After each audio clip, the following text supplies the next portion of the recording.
You realize very quickly and oftentimes very harshly that nobody really cares about the juggling per se, the tricks, the stunts. They care about being entertained. They care about the engagement experience. They care about laughing, about being moved, about learning about the performer.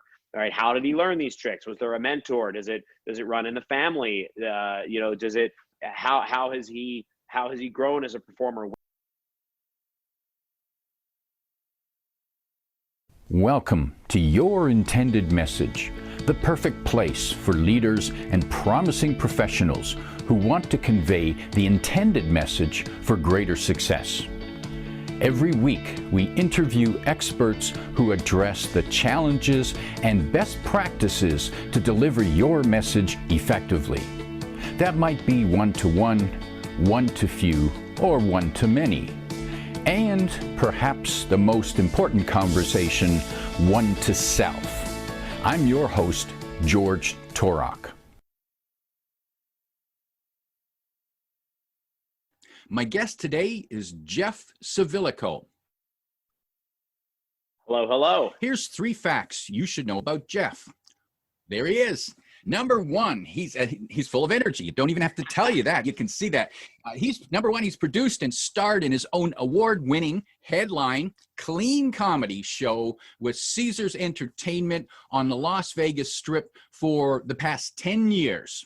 That's quite a record. Number 2, he's the founder and chairman of Win-Win Entertainment. That's a 501c3 national nonprofit that brings smiles to kids who are in hospitals and foster homes. And how does he do that? By arranging visits from professional entertainers, athletes, and celebrities. And number 3, he's never had a real job. The only way he's ever made money is by doing shows. And that started when he was 10 years old, when he would do shows at local tot lots for $25.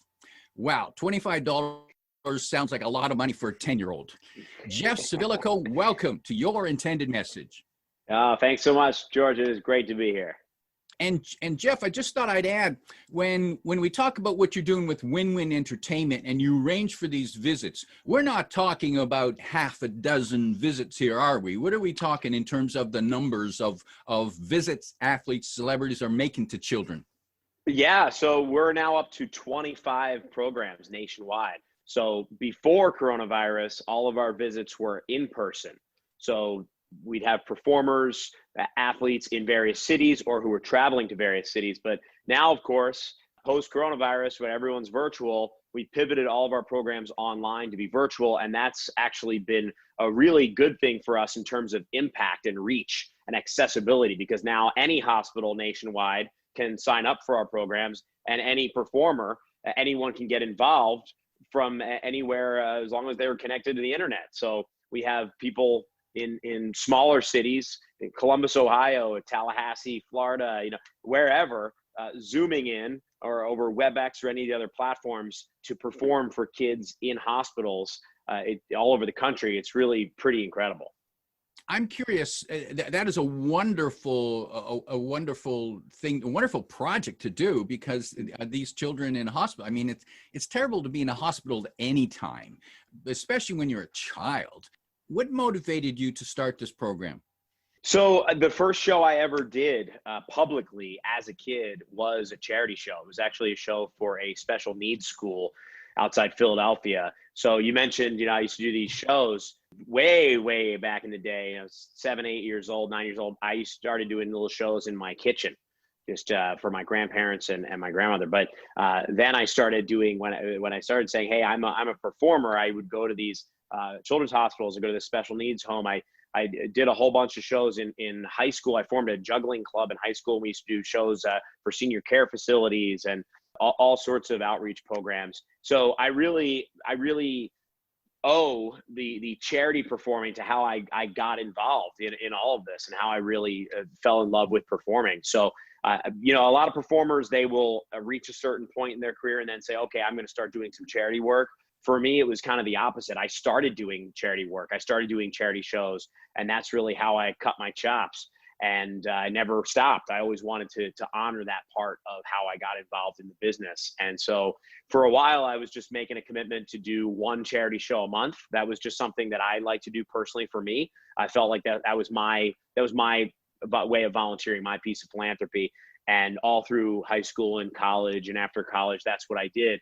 And got to Las Vegas, and the performer community here was huge, very, very giving.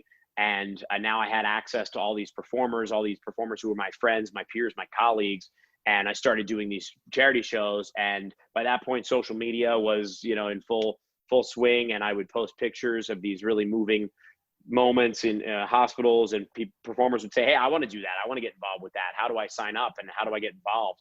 And so it really happened very organically. We just kind of rolled it into an organization.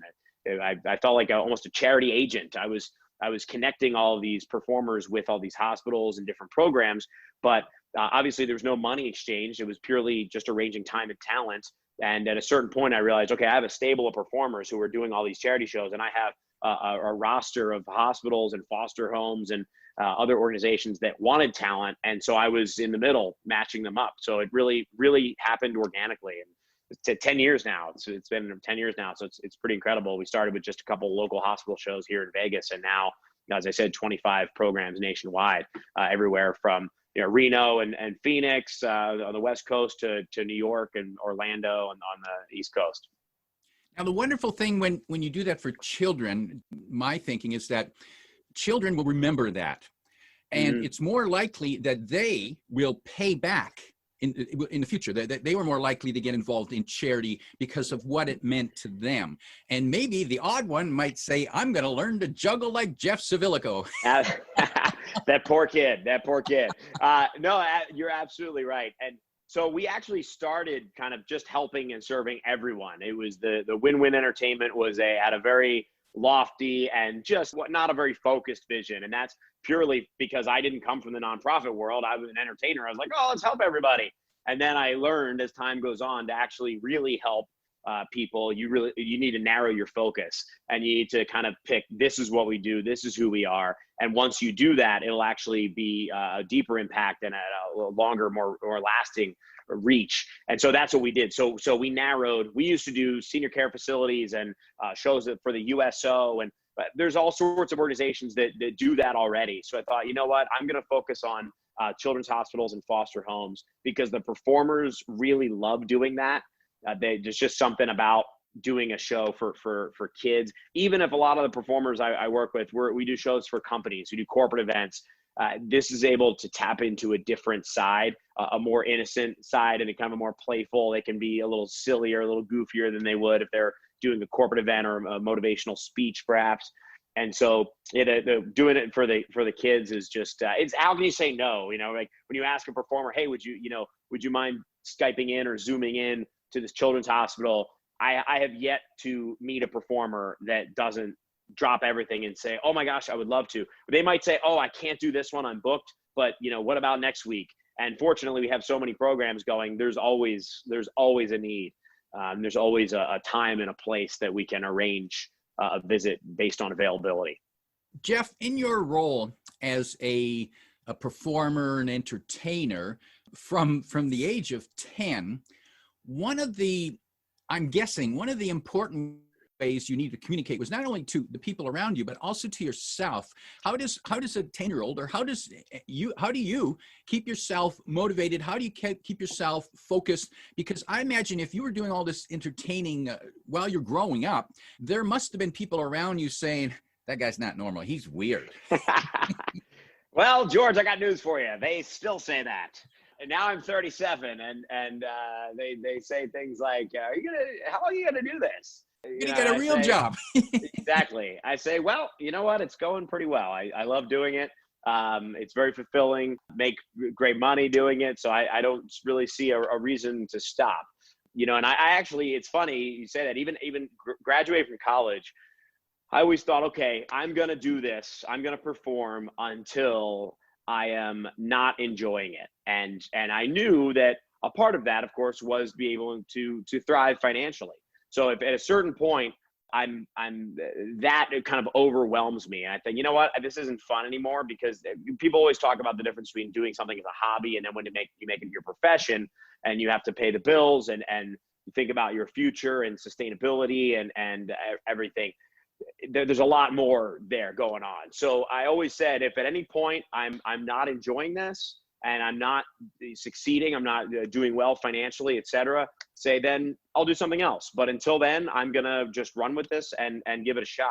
And it's been 16 years since college, and I don't see myself stopping anytime soon. So I definitely, some people think I'm weird, but I honestly, I like that. I think performers embrace that. I think they kind of tend to think about all the people who say, oh, I wish I could do that, but X, Y, Z. And in reality, they could. It's just a question of their time, their priorities, and everything else. And so I really kind of, I relish in that sense of feeling almost like a rebel a little bit, like I'm bucking the system. I'm able to make money and support myself while performing and traveling and doing shows. So I love it. Jeff, as a performer, what are some of the maybe weird conversations that you have with yourself as you're preparing to get on stage? Oh yeah, talking to yourself is so important. I talk to myself all day long, and that might sound odd, but I always have a running dialogue in my head going. I think that's really, really important. And I think as a performer, you have to almost have this alter ego sense to be able to jump up in front of 10, 200, 20,000 people, whatever it is, because at a certain level, you're kind of becoming a superhero for the session, for the day, for whatever it is. You got to step up. There's a lot of pressure there. And so I found that, some people visualize, some people talk to themselves in affirmations and really kind of charge themselves up. I find that I'm constantly saying to myself, Jeff, you got this, you can do this, yes, even just the word yes. When you think about the word yes, it just creates this positive kind of glow. And I find myself, when I'm doing some of my more difficult juggling tricks or stunts, at a certain point, you've done them so many times, your body's on autopilot, you're in the space, you're kind of just in your zone. And I just want to fill my mind with positive thoughts during that time. I don't want anything to creep in to then become a self-fulfilling prophecy, like, oh, you haven't practiced enough, or this is a really big client, or somebody's in the audience watching. When you start going down that path, then again, it becomes a self-fulfilling prophecy, because you doubt yourself and then you don't do everything full out and you're just a little off. And so I'm a big fan of talking to myself constantly. I remember hearing somewhere and said, if you allowed anybody else to talk to yourself the same way that most people talk to themselves, you would never stand for it. You would never let somebody else say, like, oh, you're no good, you're worthless, you're going to mess up like you always do. You'd say, hey man, what's your problem, right? You'd be picking a fight. Yet so oftentimes that's how we talk to ourselves. And I've made that decision that I'm not going to go there. I'm going to always assume the best, and I'm going to be happy and positive and just put that good energy out into the world, and it will come back. There's a certain thing too. I mean, things go wrong at events, right? There's technical issues, things happen, right? I mean, I mess up, you forget something, you blank, I should have done this, and if you come at it from a positive approach with that good attitude, and you're talking yourself up, then you can handle it, right? No matter what happens, right? You allow yourself to be authentic and be vulnerable. The audience can tell that, they can sense that, and they can say, hey, sure, like, yeah, something he messed up, but we all mess up. And if you acknowledge it with that positive kind of attitude and that voice, you're better. I think you're better off, personally. Jeff, as you have matured, as you've grown as a performer, you started as a juggler, and the type of entertainment that you did has changed over time. How has it changed, and how has your self-talk or self-expression changed at the same time because of that, or maybe to drive that? Yeah, that's a great question. I think it's about shifting like kind of shifting the focus. So yes, I started off as a juggler, and people always kind of want to put you in a box, right? Especially as you're an entertainer. And it's like, hey, we need 2 magicians, 2 jugglers, a still walker, and a face painter or something, right? So they want you to fit in those categories. But at the end of the day, that's just the medium by which you connect with an audience, and you connect with people in an individual level and an audience at large. Right. So sure, when you're a kid, it's all about the juggling, right? I was trying to, hey, I learned 3 balls and I learned 4 balls, I learned 5 balls. I learn these tricks with all of them. I want to juggle the pins and the rings, and, you buy flaming torches, and that's really cool. And you're a teenager, you're juggling fire. So you feel kind of like a rebel, and you juggle knives and bowling balls and all these things that the audience, you think the audience wants to see. And then at a certain point in your career, when you're showing your juggling to people, you realize very quickly, and oftentimes very harshly, that nobody really cares about the juggling per se, the tricks, the stunts. They care about being entertained. They care about the engagement experience. They care about laughing, about being moved, about learning about the performer. All right, how did he learn these tricks? Was there a mentor? Does it run in the family? Does it? How has he grown as a performer? What kind of shows, what's the craziest thing that's happened to him on stage, right? They kind of think about all these other things as they're seeing you perform. And again, it's not about the actual juggling in this case. And I think that's a really appropriate metaphor for life, right? It's never about the thing that you do. It's about how that thing resonates with people, how that thing moves people, the story behind that thing. You can take any company that has a great story, or maybe it's environmentally sustainable, or right. It's about, nobody cares about this soap versus that soap. They care that it was created locally, and they care about the story behind it. And now more so than ever, that's the case. So I think as I've matured as a performer, I have gone from juggling to entertaining, to really connecting with people and trying to take them on a journey. Trying to make them feel better when they walk out of the room than when they did when they walked into the room.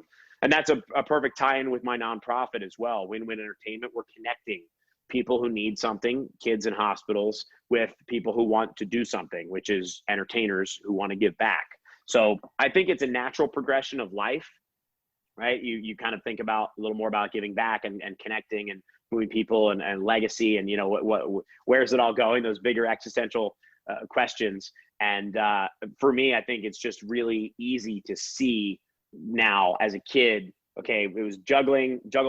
Then it was entertaining. Now it's connecting with people, and that really informs the type of events that I take on and how I want to spend my days. Let's expand that concept of connecting with people. What does that mean to you, and how do you go about that? Well, especially today, given everything that's going on, I think when you bring an authenticity to an event and a vulnerability, I feel like everyone can kind of relax, take a deep breath, and have a better experience. And I try to do that, right? It's difficult to entertain across a screen, but I try to just call it out, right? I make fun of myself for it. I say things like, hey, I'm used to dealing with, rolling laughter and hearing, thunderous applause. And now I get a thumbs up emoji. Maybe if I'm really killing it, I get an LOL in the chat, right? It's just not the same, right? Then I acknowledge that. So then the attendees feel, okay, there's weirdness in our life with this virtual event. There's weirdness for him too, as an entertainer, and you bring them in. And there's a connection there. There's a shared experience. And if I talk about, hey, again, nothing related to juggling, right? But if I talk about how much we're all juggling these days in our lives, right? Working from home, social distancing, we've got kids at home, now you're a teacher as well as a parent, and the phone's ringing and somebody's at the door and you're on a business Zoom, and you can hear the kids, the baby's crying. Like, that's real life. And that's what people are dealing with, as opposed to just, hey, watch me juggle 7 balls. No, nobody really cares about that, right? Especially since the internet came, right? And with YouTube, like you can see anything on YouTube. So what's the difference between just watching videos of impressive feats or juggling or whatever. And this experience, it's that live engagement, interactive, the story behind the narrative, the whole experience. In your Vegas experience, in your Vegas show, 10 year run in Vegas is quite a show. And I can't think how long Celine Dion was there, if her show was as long as yours or not, Yeah. or if someone came in and sat in your audience. But tell us, what was that experience like? And it must have been a challenge to do that. First of all, to get the gig, and two, to keep it running successfully and profitably for 10 years. How do you make that happen? Yeah, well, it is challenging. It was very challenging. It was not what people think. So most people think, okay, hey, you get your show and you're getting paid by the company, the gaming company, to do your show X times a week. That's really not how it works. So I was doing something called four-walling is the term, which is where you rent the space, right? So you get the four walls of the room. That's pretty much that's the idea, is like, that's what you get. And then everything else is up to you. So what that means is all of the marketing, all of the production, all of the aspects, all the labor, that's all on my payroll. So I pay to rent the space, and then I pay for everything I mentioned, production, every aspect of the show, from merchandise to, the smoke machine broke, we need to buy more haze fluid or whatever, right? The spotlight broke. And then all the ticket sales come in, and that's what you get. So, it's very volatile. It can be up and down. There can be great days, great weeks. It's a lot like the restaurant business, to be honest. You have a killer, Friday, Saturday, Sunday, and then Monday comes, and right, the demand is not there. But you still got to pay your rent. You still got to pay your crew.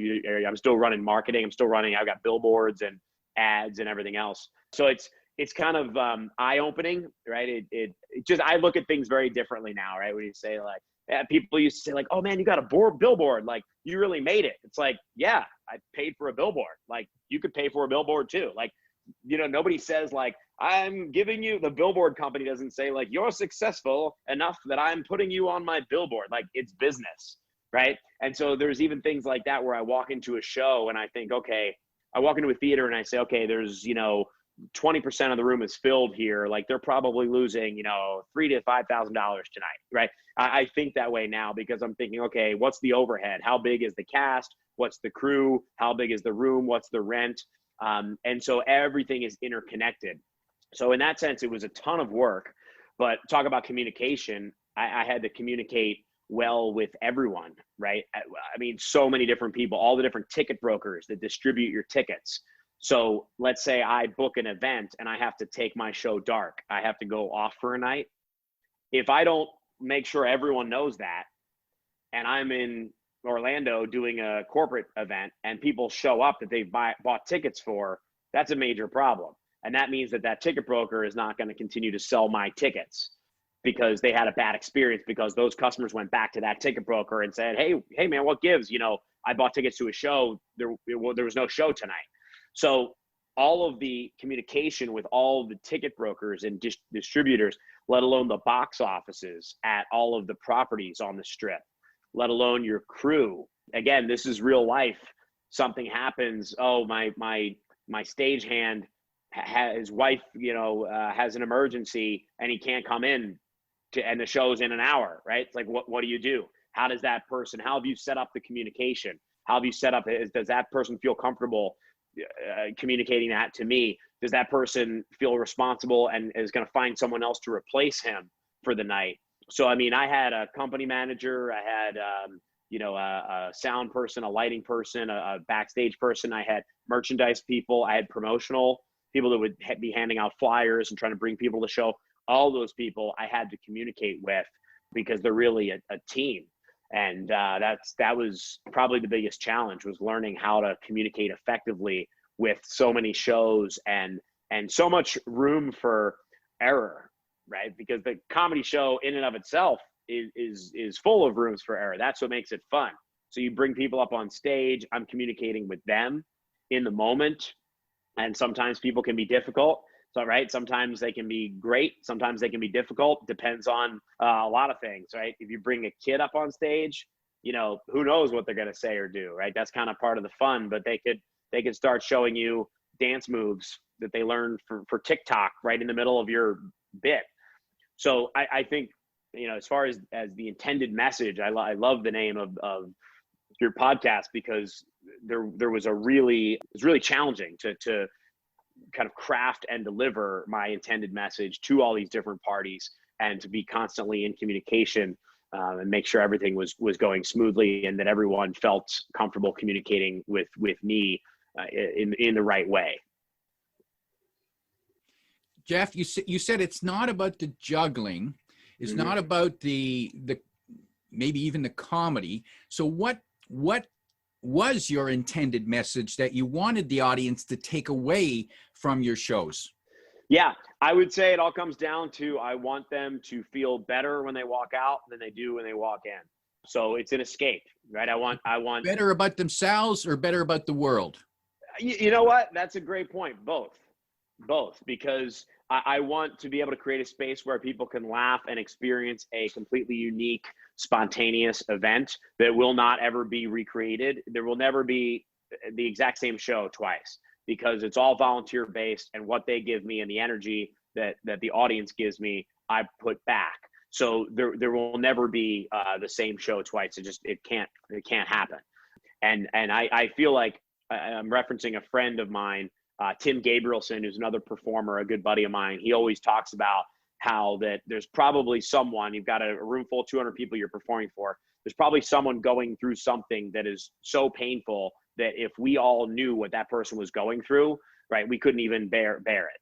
Because everyone is fighting their own challenges, right? Everybody has their own issues that they're dealing with. And it's really nice to be able to create a space for people to be able to escape for a bit, to leave those worries behind. It is a clean comedy show, so you can have a family there and bond as a family. I've had countless stories of people come up to me afterwards, and again, I have no idea of all this. I'm just doing my thing. I had a elderly woman come up to me after a show and say that she was supposed to be here on an anniversary trip with her husband of many years. The husband passed away, and she said she didn't know why she still took the trip, but she said now she knows why, because she came to see my show, and it was the first time she had smiled since her husband passed. So she actually said to me, thank you for reminding me how to smile. It's like, oof, that's powerful when you hear that. I've picked kids who I have no idea of this, but they've had terminal ill diseases. I find out afterwards, the mom will come up to me crying and saying, hey, thanks so much. Like, it's been a really hard few months or a really hard year. You made his day, and like all his friends were here, we got to see him experience this. I've had similar with kids who are autistic, who, again, I have no idea. I'm just doing my show, pulling up people, having fun, making the most of whatever situation happens. And, again, I've had parents come up to me and say, like, this was a big breakout moment for my son or daughter. We've never seen something like this, never seen the confidence to come up on stage and to do something like that. Like, this was so good for my child's confidence and their feeling of self-worth. And again, to have the family there to see it and experience. So I think oftentimes, I know your show is called The Intended Message, but oftentimes I think it's not even what's intended. It's things that are happening without even knowing it, just because you're being true to who you are, and you're trying to create a safe space for people to enjoy and have fun. And all sorts of amazing things can come from that. Jeff, you teased us earlier by mentioning this phrase, so I'm going to ask you to expand on it. The phrase you said was, what's the craziest thing that happened on stage? So I have to ask. Oh, yeah. Oh, man. Well, so the nice thing is, when you perform for 10 years, 6 nights a week, I mean, everything you can possibly think of has happened. And that is to say that gives you the confidence then. That's where a lot of that self-talk comes in play, to know, hey, you know what, no matter what happens, I can handle it. I can deal with it. So I've had everything happen from, I've been injured myself. So I've gotten injuries. Bowling balls and knives. I can understand that. Yeah. Shocker, right? I don't even know if you can see this. I've got a scar here. Yeah, there's a scar right there from a ladder that I was balancing a ladder on my chin that slipped off and fell. So, bleeding profusely from my head, middle of the show. I had a kid wet his pants on stage, in front of everybody and start crying. I've had drunk people come up on stage and then fall off the stage of their own kind of accord, like stumbling on and off. I mean, power failures, fire alarms that have gone off in the middle of the show. You name it. I had someone die in my show, actually, believe it or not, a corporate show, and had to stop the show. Paramedics come in, EMTs. Yeah, I mean, you're sitting with other people for 75 minutes. So all of those things and more are going to happen at a certain point. I think my show naturally elicits reaction from the audience and response. Some shows are more like a sit and watch, right? Like a Cirque du Soleil. You're not going to get a heckler at Cirque du Soleil, right? Who's going to like interrupt your show. My show is very spontaneous and based on what the audience, and I really encourage the audience to kind of give me stuff to work with. So when you do that, you kind of open up the door for people to either intentionally or unintentionally mess with your show, mess with your rhythm. If they're kind of starved for attention or they're intoxicated or anything else that happens when you're in Las Vegas, then you're asking for it. But again, I prefer to invite that type of spontaneous experience because I want the audience to know this exact same show will never happen again. Like, this was special. I was here for something that it was only going to happen once. Jeff, these days you're not headlining at the Caesars. Yep. What are you doing? What are you doing Yep. in this whole new world of virtual communication? Yeah. Well, these days, no one's headlining in Las Vegas, which is funny because I closed my show 2019, the end of 2019. And then, of course, January, February, March hit. And all my friends on the Strip say, man, what did you know? Did you see this coming or what? And I said, hey, no idea. But I joke and say that for a couple months there, I was kind of insecure because all my friends have shows on the Strip. And it's like, I don't have my show anymore.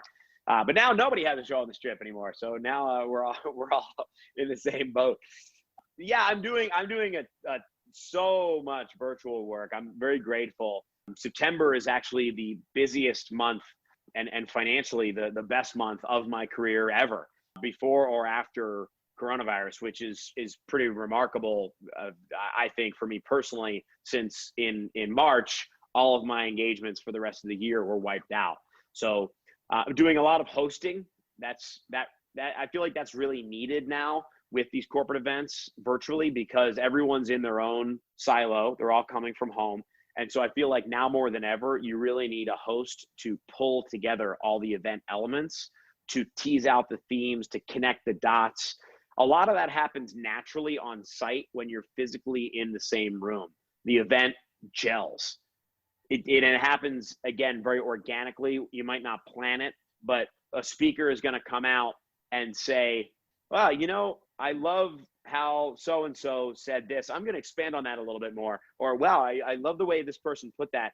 Whereas now, virtually, they might be sitting in a waiting room with their camera off, right? And they're just kind of coming in for their piece.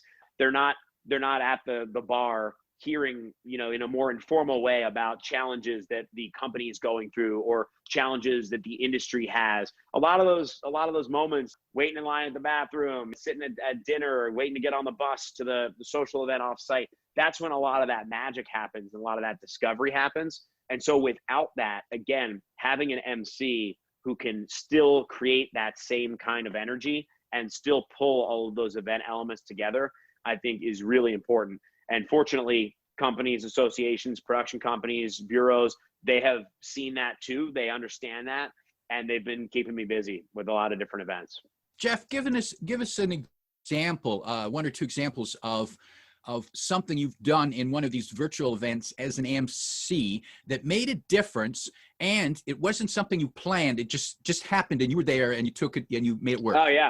Oh yeah, sure. Well, I mentioned kind of just acknowledging and being vulnerable and authentic. So that's a big part of it. In the beginning, as people are coming onto the meeting, I like to just be there to kind of have fun with people, right? To spotlight different people and say, hey, they might have a Vegas Golden Knights, a poster in the background. I could say, oh, hey, are you go Knights go? Are you, man, what a game last night, or somebody has a Dallas Cowboys, thing, a virtual background, say, oh man, tough loss, blah, blah, blah. Be talking with people and then spotlight other people. And let's say somebody's eating a donut, right? And all of a sudden, everybody's, say, oh, come on, Frank, put down the donut. We're about to start our meeting. Like, let's get to it, right? Just, again, acknowledging that we can see everyone and that's okay. And it's going to look and feel a little different than last year. I'll say, hey, make sure you can see me, make sure I can hear you. Don't be one of these guys who's like, hey, welcome to the meeting, everybody, right? Like, make sure that we can actually see and hear you. And again, just calling things out like that, I think is so important. And saying, we're not going to try to recreate last year's meeting or our global sales meeting. This year is going to look and feel a little different, and that's okay. The point is, we're taking the time to come together in this new virtual environment. We're taking the time to connect with each other, to learn, to celebrate our award winners, etc. So you kind of have that community type feel where we're still coming together as this community. It's just going to look and feel a little different. Now, that's maybe an appropriate note to wrap up on, because I know there are many people who are sitting through these virtual meetings who, and pick the software, whatever it is. People are saying, come there and say, oh, gee, it's a weird world. Everything's strange. But instead of saying how weird and how bad it is, maybe that's where they draw upon that self-talk that you as a performer, when things are going wrong in a performance, how you build on what is good. Yes, absolutely. And I love that you brought that up, because people like to hate on the virtual events, but there are a lot of really amazing things that have come out of virtual events, and I see it every day. One thing I'll just note is that people are very forthcoming and honest in the chat, much more so than they would be in person at an event. So for example, if I said, hey, at the start of this conference, you know what, tell us in the chat, what's one challenge that you're dealing with right now? People are going to tell you. They're going to say what's going on, what's on their mind. If I said that same thing in a ballroom in Dallas and I said, anybody want to come up on stage in front of 1,200 people here and just share some challenges you're going through? Nobody would come up. Same thing about the end of the day. Hey, share an insight that you learned. What did you like most about today's meeting? What speaker resonated with you? What message are you going to take forward? Give me an action step. People will write that. And the chat is cataloged, of course. It's recorded and archived. So that's great information for the host company to learn, or the association, what's really going on. So I think that, you send out a Survey Monkey with that, you're going to get 10% people respond. But in the chat, in the moment like that, people are in state, they're gonna be very honest with you. So I think that's one. Same thing when you're celebrating awards, you're having an award show in a chat, people are gonna say, oh my gosh, Mary is the most incredible human. She did this. Like, I'm so happy for her. You're doing a nonprofit fundraiser. This organization, American Heart Association, they saved my husband's life. All these wonderful things come out in the chat, and a good host can pull out the best moments, right? Same thing with speakers. As they're speaking, they can get questions in real time. I do that all the time, where I kind of pull something. I can draw and pull out something from the chat. Again, that's a totally different way now that we're communicating. Most of the time before, it was you speak and then any questions. But now it can be a much more organic dialogue throughout the length of the session. So those are a couple of good things. I'll say one more here. I love, at least for a meeting style, a two-way video like this, as opposed to a webinar, which is more of a broadcast. But these two-way meeting styles, I love, because you can actually look and see everybody's face. And so you crack a joke, I'm going to smile. Well, guess what? Everybody's going to see all these smiling faces, and then they smile. Think about if you're in a ballroom, everyone is facing, Peter, they're all in a silo. So we talk about now in virtual, oh, everyone's in a silo in their own world. True, but you're actually able to look and see people's faces and the reactions in real time, whether it's a happy reaction, oh, that's a good point, a pensive, you can see what's resonating. Again, in a ballroom, everyone's in their own chair, everyone's looking at the speaker. It's one way. So I love that idea, because I can see all these people laughing. and see all these people smiling and clapping. And again, I'm a big energy guy. That really that boosts my energy, and that makes me feel like alive. And I think that's an often overlooked element of virtual events. That's a big plus. For those, for the listeners and viewers, if you're interested to learn more about Jeff, and in particular his services providing virtual emceeing for your special events, the way to reach him is at his website. And let's see if I've got it right. It's jeffcivillico.com. Jeff has two F's and Civillico has two L's. My guest today is Jeff Civillico. He's helping you juggle the priorities and challenges in your life just as he juggles bowling balls and flaming torches. If you like what you heard, remember to like, comment, and share this podcast. Come back every week for more practical insights to help you deliver your intended message. I'm your host, George Torok.